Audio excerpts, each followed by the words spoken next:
참심심이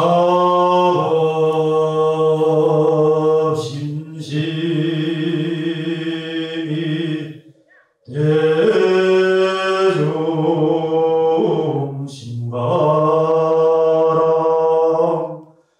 유원대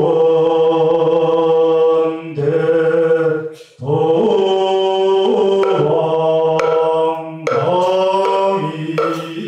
중생설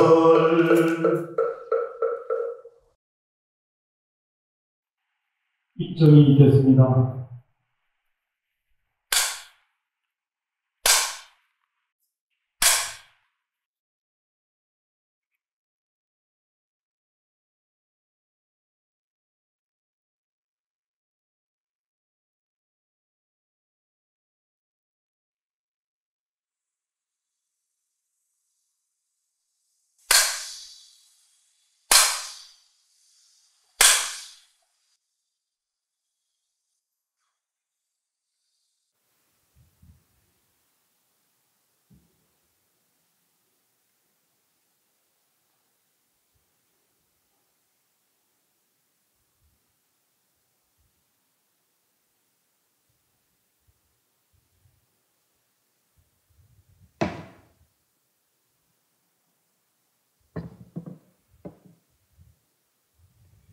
일체 중생의 소원을 성취하게 하는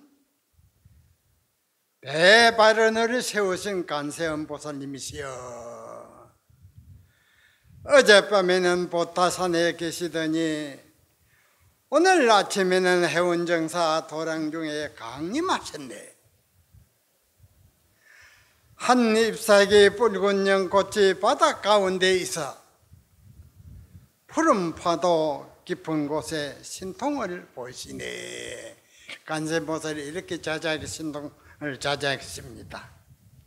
관세음보살님은 진묵겁전에 아주 알 수 없는 그 설전에 불도를 닦아 이루어 가지고 항시 산과 바다를 인접해서 왕래하면서 너른 무변대해에 한 송이 연꽃을 타고 계시면서 모든 중생의 마음을 관찰하고 있음이로다.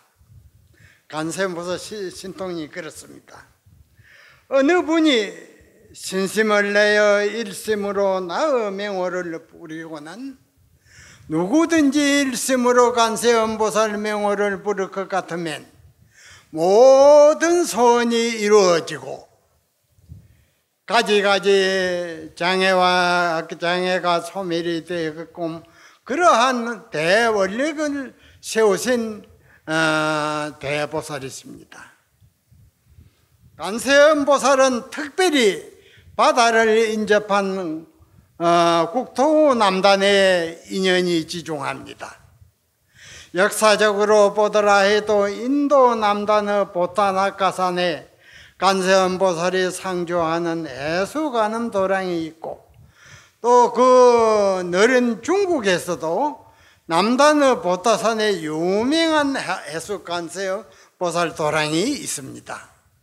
그래서 산성도 일체 중생의 소원을 성취하게 하고 부처님의 시민법을 면면히 이어나갈 훌륭한 인재들이 많이 발출되도록 원을 세워가지고 우리나라 백두대간의 최남단의 대명당터를 찾아 해운정사를 창건하고 108평 큰 법당에 천수천왕 관세음보살님을 주부로 모셨습니다. 그래가지고 이제 관세음보살은 그렇게 이제 청개어 눈과 청개어 안목을 갖다 가지고 일체 중생을 이제 마음속에 헤아린다.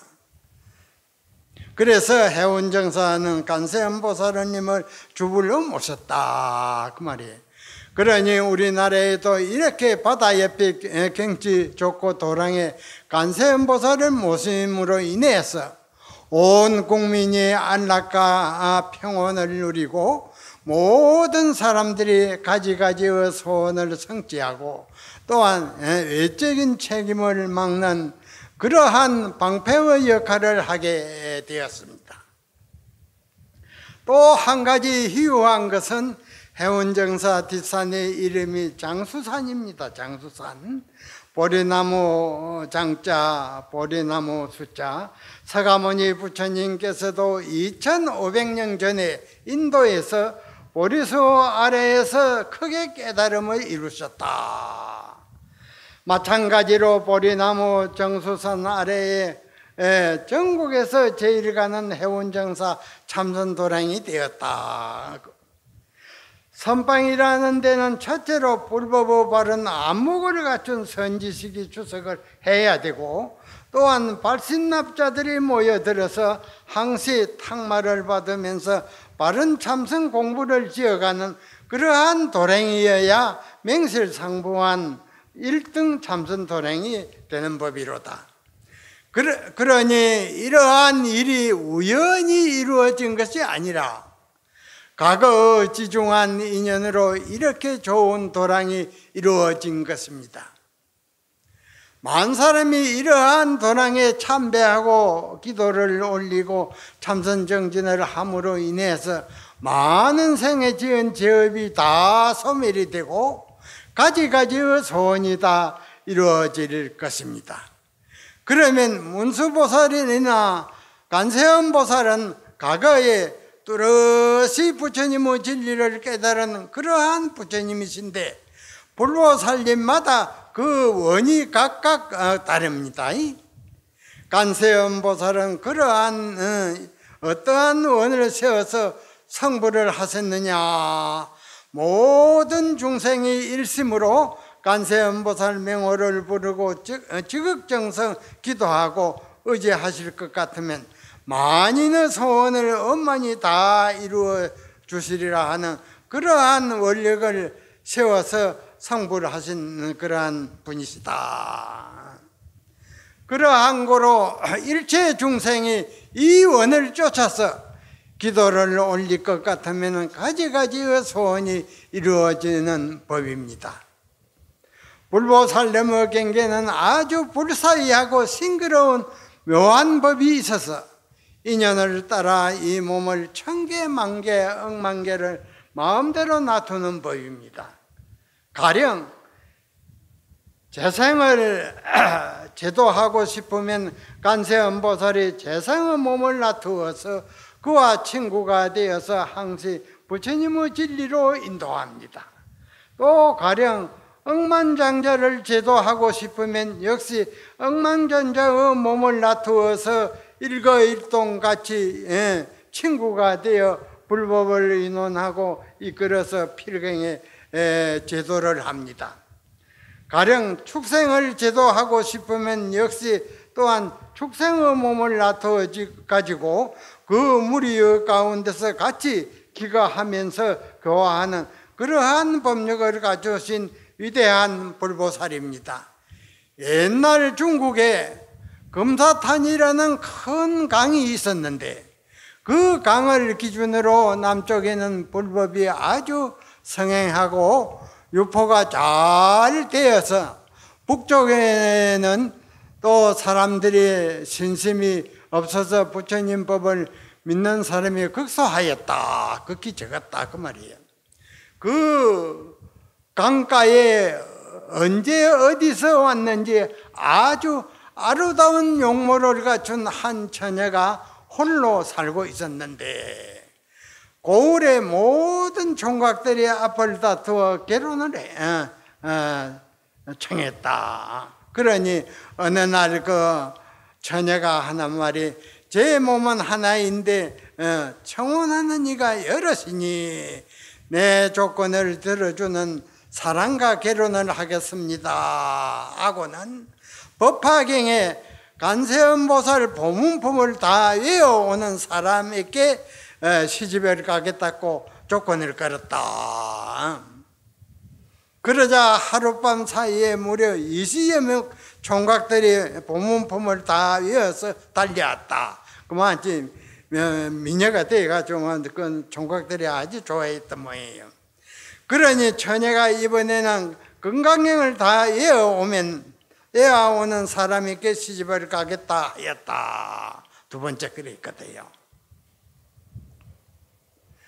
다음 날 아침에 또 그중 10명의 총각들이 건강경을 다 외우고 달려왔다. 그러자 처녀가 이번에는 다시 법화경을 먼저 다 외워오는 사람과 결혼하겠노라 하였다. 하도 많이 밀려오니까. 법화경은 총 7권으로서 그 양이 방대한데 마시성을 가진 마랑이라는 총각이 아주 총명했던지 사흘 만에 다 외우고는 달려왔다. 그 법화경. 그래서 약속과 같이 결혼을 올리고자 첫날 밤에 동침을 하게 되었는데 신부가 하는 말이 제가 오늘 몸이 안 좋아서 오늘은 천성 별방을 써야 하게 되겠습니다 하니 신랑은 몹시 서운하지만 몸이 안 좋다 하는데 거절할 수가 없고 해서 그렇게 하도록 하였다. 다음 날 아침에 신랑이 신부방으로 가서 방문을 열어보니 밤새 그만 처녀가 돌아가 버렸다. 돌아갔다. 열반이 들었다 그 말이야. 너무나 황망하고 애통한 가운데 장례를 치렀는데 며칠이 지내서 어느 노스님이 한 분이 찾아오셨다. 남았는 노스님이 찾아오셨다. 일전에 처녀가 한 번 돌아가지 않았느냐 하고 스님이 묻길래 예 그렇습니다 하니 그 묘소가 어디에 있느냐라고 하였다. 뭐가 어디에 있느냐. 신랑이 그 스님의 묘소를 알레하자 스님이 모 앞에서 이르러 석장으로 모를 치는데 모가 그만 둘로 갈라지면서 그 안에 황금이 나왔다. 황금 덩어리가 나왔다. 그러자 노스님이 말씀하여 그대는 돌아가신 그분이 누군 줄 아느냐 모르겠습니다. 그분은 간세음보살의 하신으로 부처님 법을 펴기 위해 처녀의 몸을 놔두신 것이라 하고 호련히 사라졌다. 그러니 이 간세음보살은 중생으로서는 도저히 헤아릴 수 없는 그러한 법력과 실력을 갖춘 분이시다. 간세음보살 신통이 이리 자제합니다. 그러면 간세음보살은 어떠한 실력을 갖추었느냐? 항시 한 손에 감로수병을 들고 무변대에 한 송이 연꽃을 타고 모든 중생의 마음을 관찰하고 계신다. 그 감로수병 안에는 억겁토록 깨달은 그 법력과 도력의 법수가 가득 차 있었어.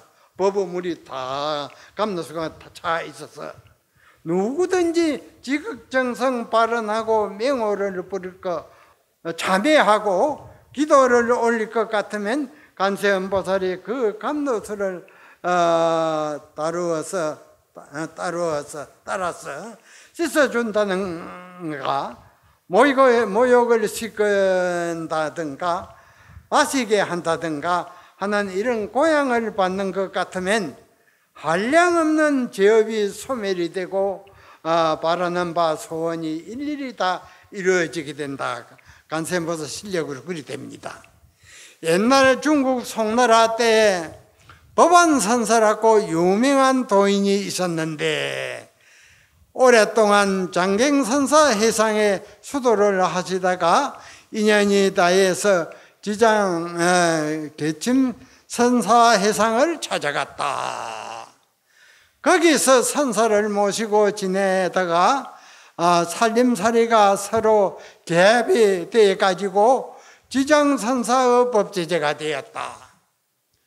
법안선사께서 개당을 해서 많은 대중을 거느리고 이 선법을 지도하고 계셨는데 하루는 장갱선사 해상에서 오랫동안 같이 정진하던 자소라는 수자스님이 대중들과 함께 찾아 물었다. 선사께서 법을 어느 분에게 이었습니까? 지장선사니라 그랬거든. 장경선사의 은혜를 크게 저버렸습니다. 장경선사의 고준한 법을 이어서 제자가 되지 않고 지장선사의 법을 이어서 제자가 되었느니라 따지지 말라 그러시거든요. 그러니 법안선사께서 내가 장경선사의 일전어를 알지 못했기 때문이니라 라고 하셨다. 장경선사를 여러 해 모시고 있었지만 그 법의 은혜를 입지 못했다. 즉 안목이 열리지 않았다는 말입니다. 그러니 자소 스님이 말했다. 어째서 물어오지 않았습니까? 하니 자기에게 그 일전어를 한번 물어보라는 말이다. 이에 법안선사께서 자소 스님에게 물으셨다. 만상 가운데 홀로 드러난 몸이라 하니 그 뜻은 그대가 아느냐 그러거든요. 온 우주 행행색색의 것들이 삼라만상인데 그 가운데 홀로 드러난 그 진리의 참모습을 아느냐 하니 자소 스님이 불자를 들어서 보이셨다. 불자를 들어서 보이셨다. 그러니 법안선사께서 그것은 장경선사께 배워 얻은 것이지 그대의 살림살이가 아니다 라고 꾸짖으셨다. 그러니 이 법의 문답이라는 것은 살림살이가 분명하지 않으면 아무리 흉내를 내봐야 아무 소용이 없는 법이로다. 법안선사께서 다시 물으셨다. 만상 가운데 홀로 드러난 참모습은 만상을 해치고 그 자리의 바탕을 보느냐, 만상을 해치지 아니하고 그 진리의 바탕을 보느냐. 이에 자소 스님이 해치지 않고 봅니다 하니 법안선사께서 두 개로구나. 그래, 두 개로, 한 개가 아니고 두 개로 하셨다. 그러자 같이 따라온 대중들이 이구동성으로 해지고 봅니다. 다 해집니다 하니 법안선사께서 하시는 말씀이 좌우의 사람들은 두 가지를 말한다. 혹자는 해치고 본다 하고 혹자는 해치지 않고 본다 하니 만상 가운데 홀로 드러난 참모습은 이라고 하셨다. 이라고 하셨다. 그러니 이 진리의 문답은 아는 자도 전신에 땀이 줄줄 나는 법이다. 거기에 헛소리가 통할 수가 없는 법이로다. 산성에게 마냥 만상 가운데 홀로 드러난 진리의 본체는 만상을 해치고 보느냐 해치지 않고 보느냐 하고 물을 것 같으면 이 하라니 도신마오 뭐라고 하는고? 이 눈먼 스님이 뭐라고 짓거리느냐 뭐라고 혼을 낸다 그 말이야. 산성에게 또 혹자는 만상을 해치고 본다 하고 혹자는 만상을 해치지 않고 본다 하니 좌우에서 두 가지 말하는데 라고 할 것 같으면 하고 하를 해놓고는 보라 이거 다 이렇게 하겠다. 그러면 세대중은 장경선사의 일전어를 알겠느냐, 한마디 전하는 것을 알겠느냐 그 말이에요. 만상지중 동로시는 만상 가운데 홀로 드러난 몸은 지어가인도까지라 담은 아름다운 사람이래야 홀로 알모를 허락한다. 만상 가운데 홀로 드러난 몸은 담은 가인이라야 아름다운 사람이라야 홀로 알 수 있다. 이 도를 깨달은 자만이 안다 그 말이에요. 만상 가운데 홀로 드러난 진리의 본체는 다못 아름다운 가인이라야 홀로 안다. 아름다운 그 진리의 눈을 갖춘 자만이라서 안다. 세상 사람 모른다 그 말이야.